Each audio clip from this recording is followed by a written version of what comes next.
Hello everyone. Don't forget to subscribe to our channel to hear more meaningful stories. Danielle Walker pushed open the gleaming glass doors of the Horizon Grand with the quiet confidence of someone who had weathered storms far worse than this. She wore no designer logos, no statement jewelry, just a plain black t-shirt, fitted jeans, and sneakers that barely whispered across the marble floor. Yet her presence rippled through the lobby like thunder under silk. Behind the front desk stood Richard Dalton, the hotel's manager, with arms crossed and a smirk that screamed entitlement. Flanking him were Melissa Grant, all tight blazer and tighter smile, and Brian Chen, whose narrowed eyes had already filed her under problem. Not one of them offered a greeting. Not one smile cracked. They looked her up and down as if her very existence required explanation.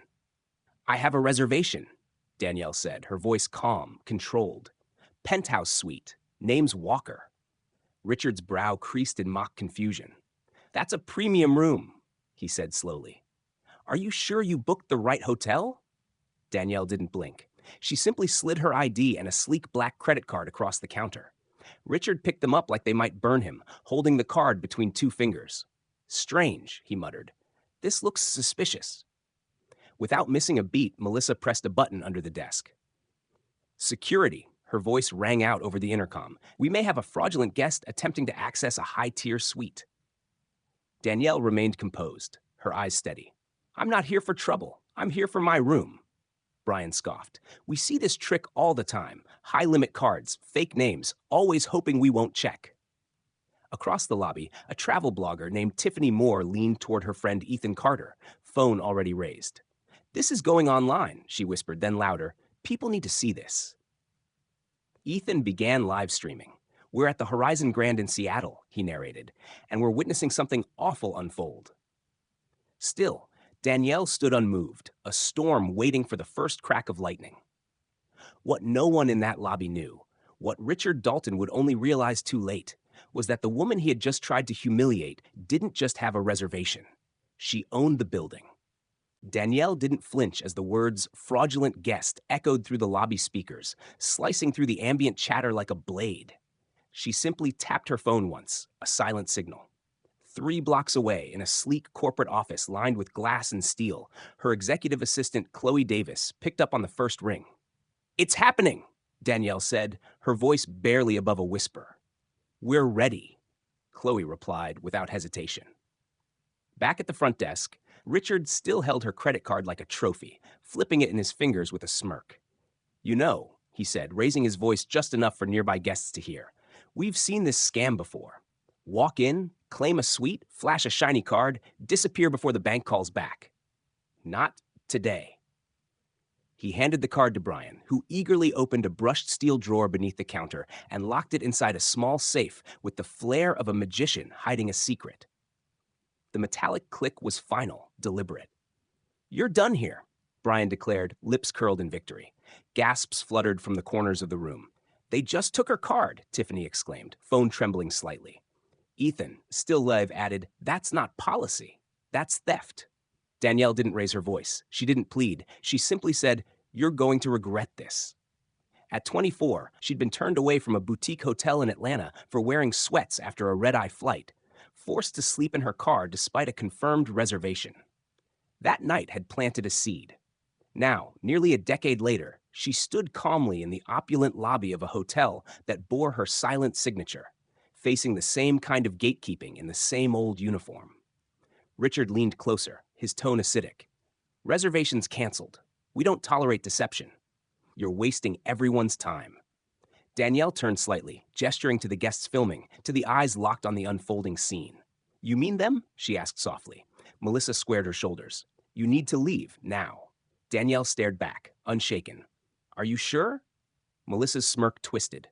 "Positive. Or we'll call the authorities." Richard chuckled darkly. "Go ahead," he taunted. "Make a scene." Danielle's eyes locked on his. "That's the last time you speak to me like that."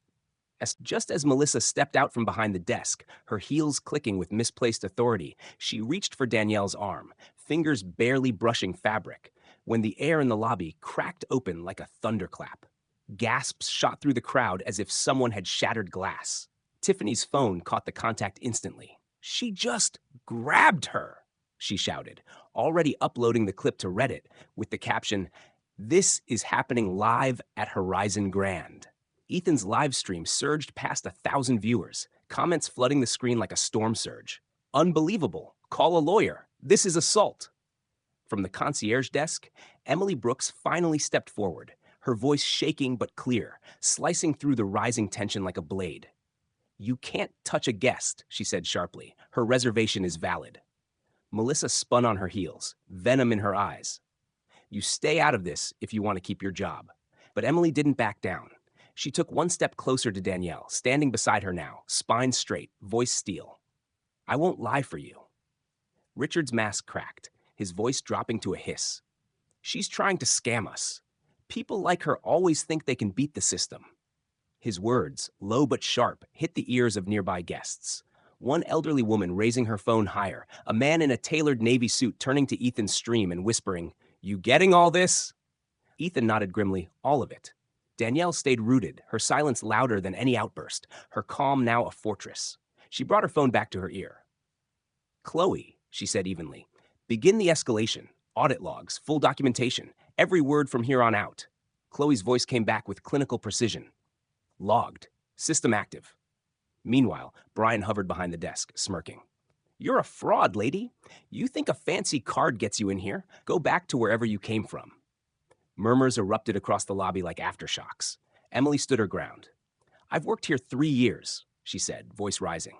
"And every time a guest like her walks in, confident, alone, not dressed to your standards, you treat them like criminals." Richard glared at her, face flushed. "Enough. I want her out now, or security removes both of you." Danielle's hand tightened around her phone. Her calm remained, but the storm had begun. Danielle stood motionless, her presence anchoring the chaos spiraling around her like a lighthouse in a storm. She raised her phone to her ear once more, her voice steady as steel. "Chloe," she said, "log the moment, video timestamps, full audit protocol. I want it all recorded." Chloe's voice echoed back, cool and exact. "Logged. Do you want Carla on standby?" Danielle's gaze never left Richard. "Give me 1 more minute." Brian, emboldened by the crowd yet blinded by his arrogance, leaned over the desk and sneered. "You're a fraud. You think a card makes you somebody? Go back to wherever you came from." The words reverberated through the marble lobby like an insult hurled through a megaphone. Guests flinched, their whispers rising into outrage. Emily stepped fully away from her podium now, her voice firm and clear. 3 years, she said, standing beside Danielle. "I've watched this happen over and over. A guest like her walks in, confident, quiet, alone, and you treat her like a threat. It's not policy. It's you." Richard's jaw clenched, but the cracks in his control had begun to show. Danielle's mind flashed with a memory. 16 years old, waiting in a hotel lobby in Charlotte, dressed in her Sunday best, only to be told by a clerk, "This area is for guests only." She'd been escorted outside like a trespasser. That wound had never closed. It had become a compass. "Get her out now," Richard barked, snapping back to the present, desperation creeping into his voice. Melissa, rattled but still clinging to a crumbling script, added, "She refused to provide valid ID. This is a breach." But the tide was shifting. Ethan turned the camera toward his own face. "Just to be clear," he said to the live audience, "we're watching a guest who provided ID and a name be harassed by hotel staff and physically touched. This isn't just bad service. This is a disgrace." Danielle turned to Brian, her tone quiet but lethal. "Return my card, now." He leaned forward, a smirk dancing on his lips. "Or what?" Danielle didn't blink. "Or you'll be locked out of the Horizon system for life. No employment, no references, no appeal." Melissa scoffed. "You don't speak for Horizon." But Emily didn't miss a beat. "She does." The room fell into a breathless silence, the truth tightening its grip. Richard snapped, voice shrill. "You're out of line, Emily. You don't even know who she is." But from the sidelines, Tiffany said it aloud. "She does. We all do.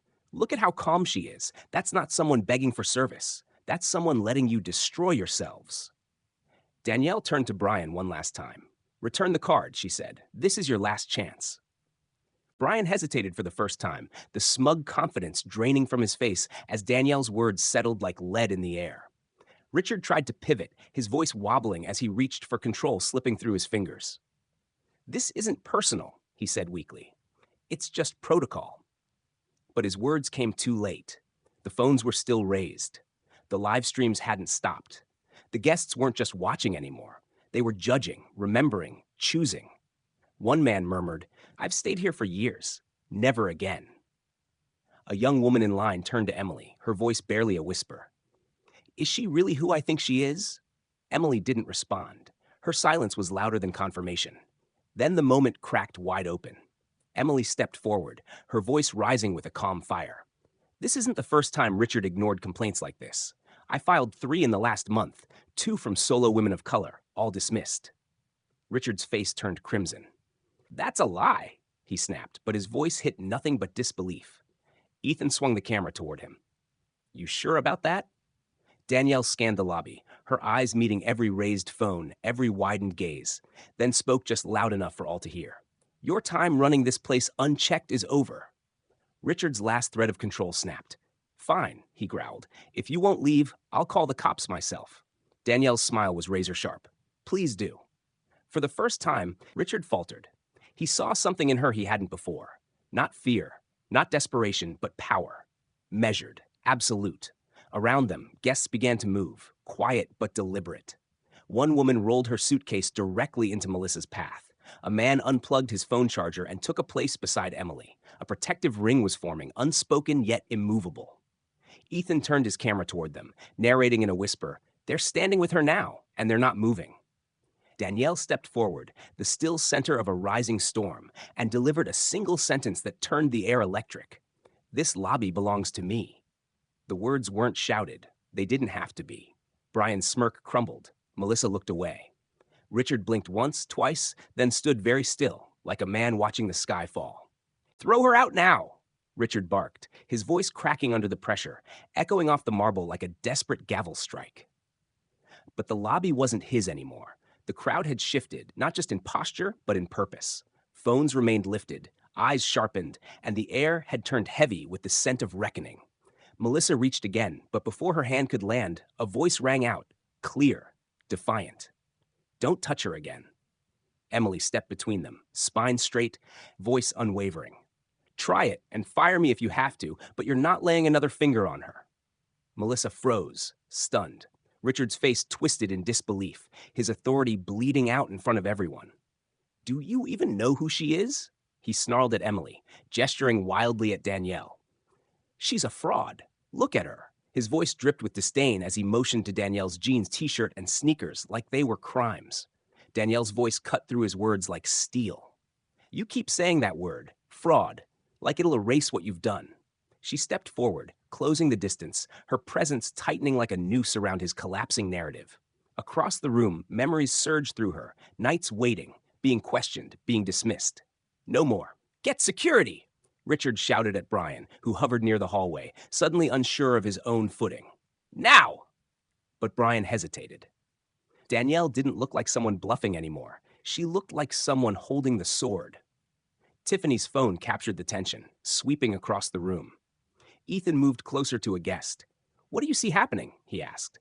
The man replied without pause, "I see a woman getting kicked out of a hotel she clearly owns." Richard spun, voice panicked.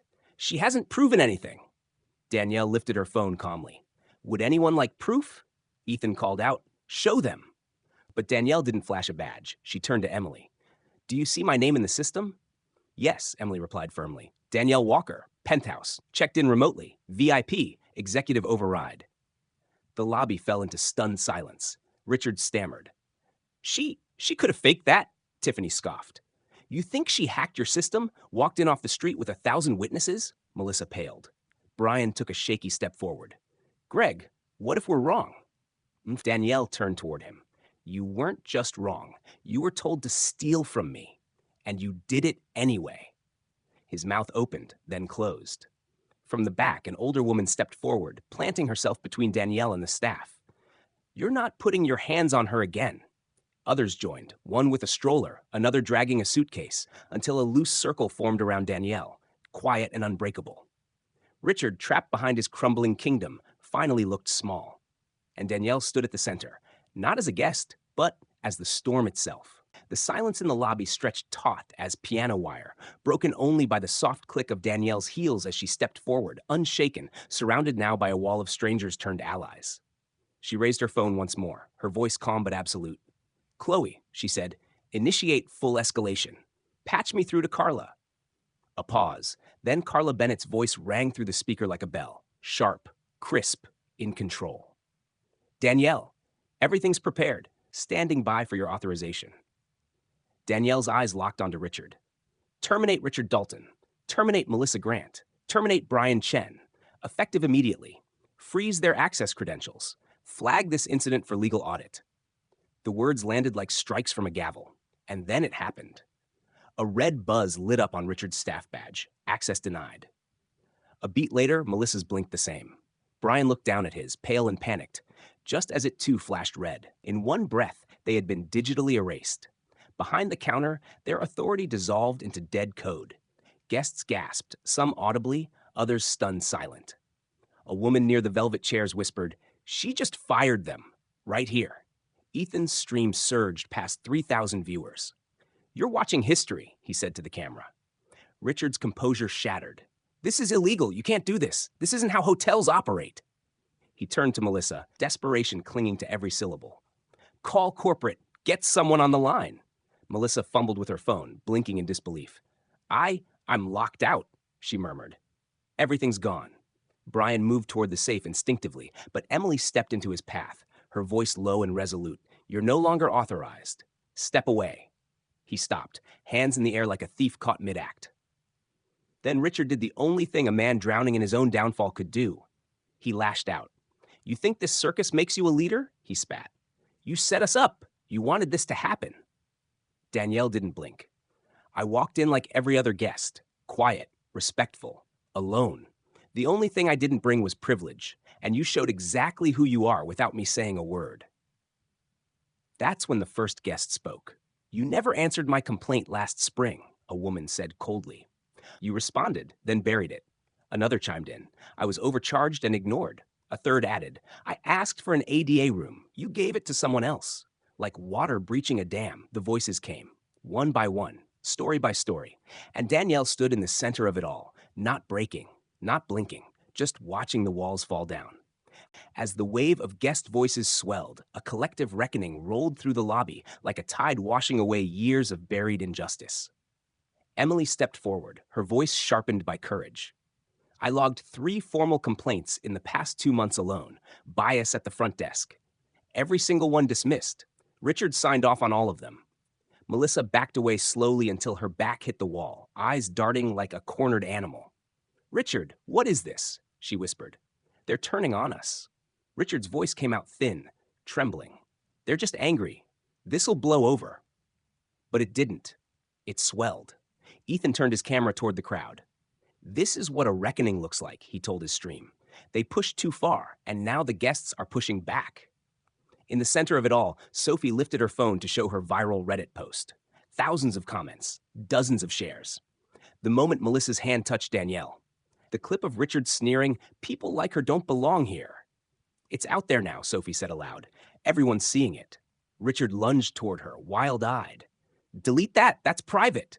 But 2 guests stepped between him and Sophie, one a quiet man with wire-rimmed glasses, the other a woman with silver hair and fierce eyes. "No," the man said firmly. "You don't get to silence this." The woman raised her phone. "Your face is already online. You should think twice." Melissa's voice broke like a branch. "I didn't know," she said, turning to Danielle. "I didn't mean for this to happen." Danielle's expression didn't soften. "You helped make it happen," she said, voice cool. "You watched it happen." And then, in a move no one expected, Richard turned to Danielle, his face ragged. "Why didn't you just say who you were?" he asked, defeated. "You set us up." Danielle's eyes narrowed. "No," she replied. "I gave you every opportunity to treat me like anyone else. That was the test. You failed." Her phone crackled. Carla's voice returned, clear as a gavel drop. "Danielle, the board has authorized full incident response, ready for next steps." Danielle lifted her gaze to the stunned faces around her. "Patch her through." Carla's voice filled the lobby. "Richard Dalton, Melissa Grant, Brian Chen.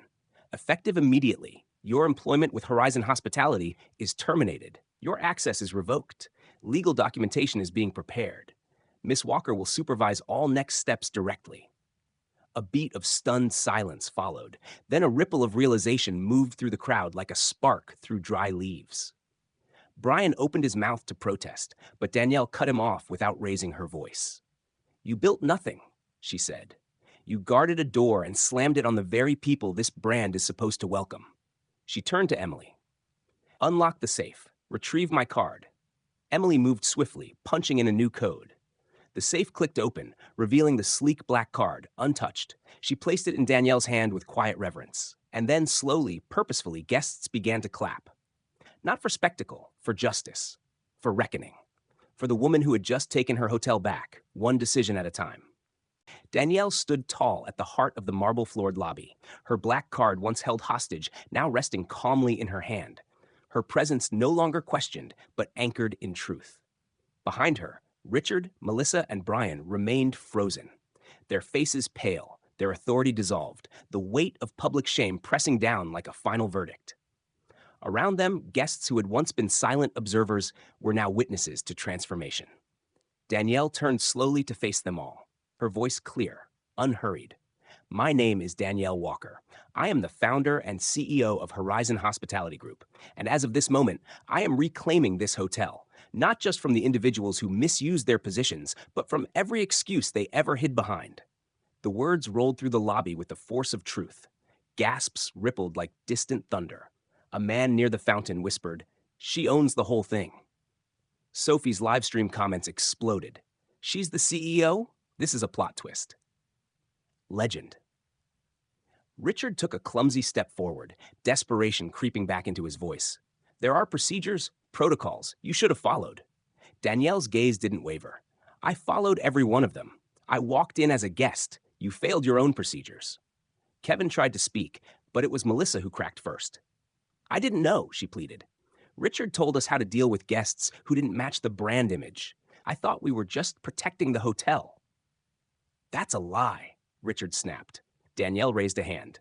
No, it's a confession, and it's been logged. Carla's voice came through again, cool and relentless. Admission recorded, incident filed, compliance notified. Murmurs of agreement rolled through the crowd. About time, one woman said. Someone's finally being held accountable. Ethan's live stream caught it all. This isn't just a firing, he said. She's tearing down the whole facade. Brian took a step forward, voice weak. What happens to us now? Danielle didn't flinch. You'll receive formal notice of termination.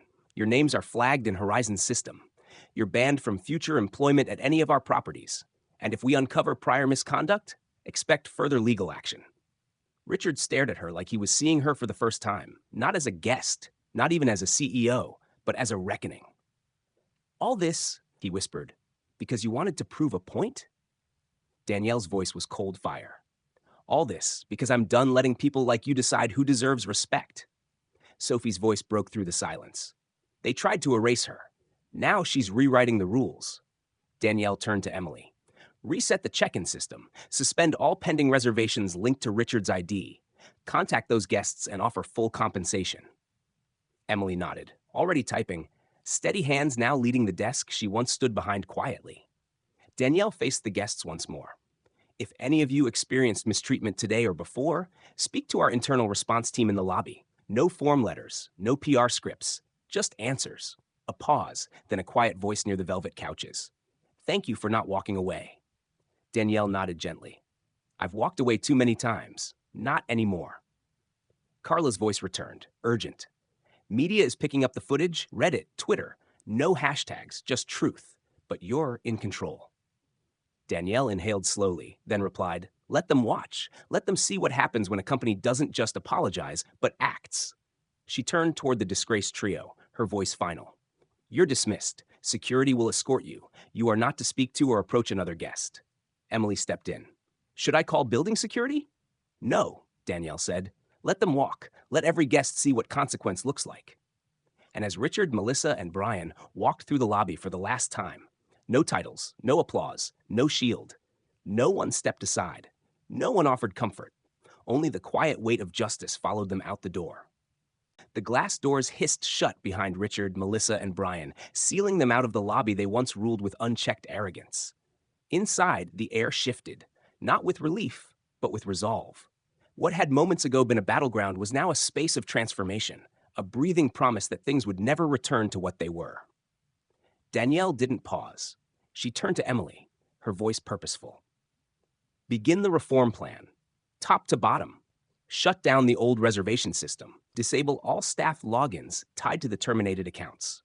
Emily nodded and moved with precision, each keystroke a nail in the coffin of a broken era. Danielle lifted her phone again. Chloe, she said, send the internal alert. Notify compliance, diversity ops, and legal. I want a full audit, 18 months of guest complaints, staff behavior logs, and suppression patterns. Chloe's voice replied instantly, already in motion.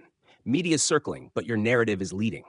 Nearby, guests slowly began approaching Emily, not with complaints, but with gratitude.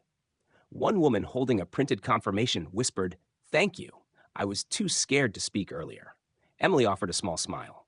"You don't have to be anymore." In the corner, Ethan's stream climbed past 10,000 live viewers. His caption had changed. CEO fires staff in real time. Justice at the Horizon Grand. Sophie approached Danielle, phone lowered. "Do you want me to stop posting?" Danielle shook her head. "Post the truth, nothing else." Then she turned to the crowd, her voice rising. For years, Horizon promised inclusion, but policy means nothing if it protects silence. That ends here. She looked to Emily again. Reschedule all staff training within 72 hours. Bring in an independent firm. Every employee, front desk, concierge management, recertified. No exceptions. Carla's voice cut in again. Full reform plan approved. Local media's requesting a statement. You're cleared to suspend front desk operations for guest safety. Danielle didn't hesitate. Suspend them. Emily will personally handle VIP guests. Redirect others to our downtown partner. Comped stays for the inconvenience. Emily nodded, eyes shining. More than okay. Around them, the lobby no longer looked like a crime scene. It looked like a command center. Guests volunteered to help with water, luggage, comfort. This wasn't chaos. It was healing. Then came the ping. Danielle's phone vibrated with a flagged message from internal compliance. Her face hardened as she read it. Gregory didn't act alone, she said quietly. Carla's voice responded, lower now. We pulled the archived complaints. Some were falsified, marked resolved when they weren't even reviewed, and emails. Richard was working with former regional director Michael Turner. Danielle's eyes sharpened. Turner retired 3 months ago. HR violations swept under the rug. Chloe added, we have evidence. Turner protected Richard and Melissa. There was a pattern.